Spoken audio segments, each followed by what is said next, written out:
Greetings, everyone, and welcome to another edition of Mighty Lion Minute. Today, I'm honored to bring aboard Wes Wyatt of Warehouse Safety Tips. You'll enjoy this session because we'll be talking about influencing safe behaviors in the workplace. Welcome, Wes, and let's get started. Hey, Dave, thank you very much for having me on the podcast today. So, Wes, when we talk about influencing safe behaviors and assuring positive outcomes, we often discuss leading by example. What can you tell us? I believe a key takeaway that would be very beneficial to any location, whether it be just a general facility, a factory, a warehouse, it really doesn't matter, but a pre and post shift safety meeting. So it can be very, very quick, just something that goes over the things that you know have happened on previous shifts and maybe something that happened on the shift that you were just on. Talk about it very quickly and just let people know the things that maybe could have been prevented to what could be done in the future to have it not happen again. So I would say probably that key takeaway again would be those post and pre-shift meetings. Wes, you're someone that's always working hard to set a safe example, and you do that in your podcasts, of course, and just by the way you speak. But how do we do it on the shop floor? You know, who is responsible for that? Is it the supervisor? Is it all employees? Tell us a bit about how we do influence those behaviors by setting that example. Yeah, when it comes to PPE, especially as an individual, if you see your, powers that be, whether it be maintenance or, possibly management walking through and taking off hard hats, maybe removing their safety glasses, not wearing gloves, getting under guards. I mean, doing the things that you're not supposed to do, that is definitely a no-no because you should always lead by example. But I would say that the biggest thing is by always fostering that you should be wearing it at all times, no matter what, and being the kind of walking billboard for that is the best thing that you can do. I see you as a plant manager walking that shop floor, exuding positive behavior for others and setting that example that all need to take. What else can you tell us? The other thing is, just like if you see something, you should say something. If you see somebody doing something, it's always a good idea to point out why they should be wearing it and just give them a real example. You saw somebody that didn't have their hair up, get a piece of hair torn out and sucked into a machine.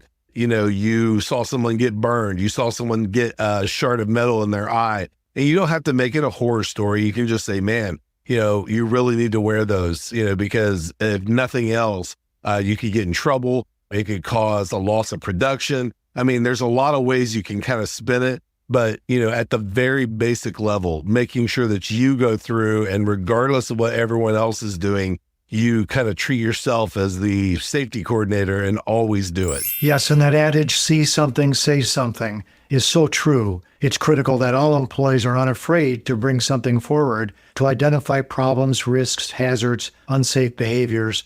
All of that is critical to achieve continuous improvement in the business process.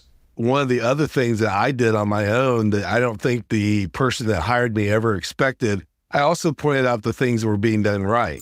Letting them know the people that go about their business every day and, don't say a word about it, but yet are always doing the right thing, leading by example. So I would say that always take the opportunity, whether it's good or bad. If you see someone doing something good, walk over and say, you know what? I always see you with your safety glasses. Good job. If you see someone, without a bump cap on and they're supposed to be wearing a bump cap, walking over and letting them know why they need to wear it and giving them just a very quick, not authoritative take on it, but more, I really want you to go home safe to your children or safe to your dog or just safe home. There's always a positive way to spin it. In my career, it was always interesting to walk into a workplace where you knew from the moment that you entered that you were in a place that cared about their employees.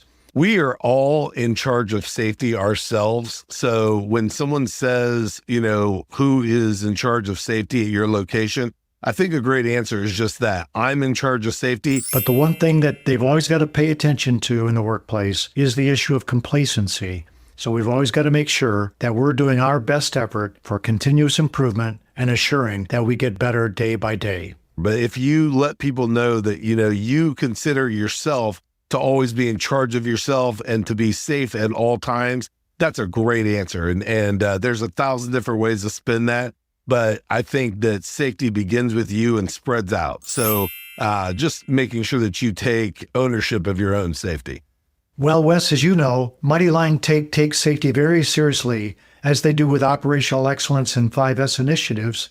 And therefore, we all know that making those types of improvements are critical to assuring a safe work environment. So, Wes, thanks for taking time with us today. Be good, stay safe, and we'll see you again on the next Mighty Line. It's scientifically unexplainable. It's virtually indestructible. And it's taking over the entire planet. But in a really good way. It's Mighty Line floor tape, the most durable floor tape in the world. 7 times thicker than average floor tape. Beveled to endure pounding warehouse traffic. And backed with a super strong peel and stick adhesive, so you'll never have to worry about painting shop floors again. Mighty Line floor tape, the only durable stripe.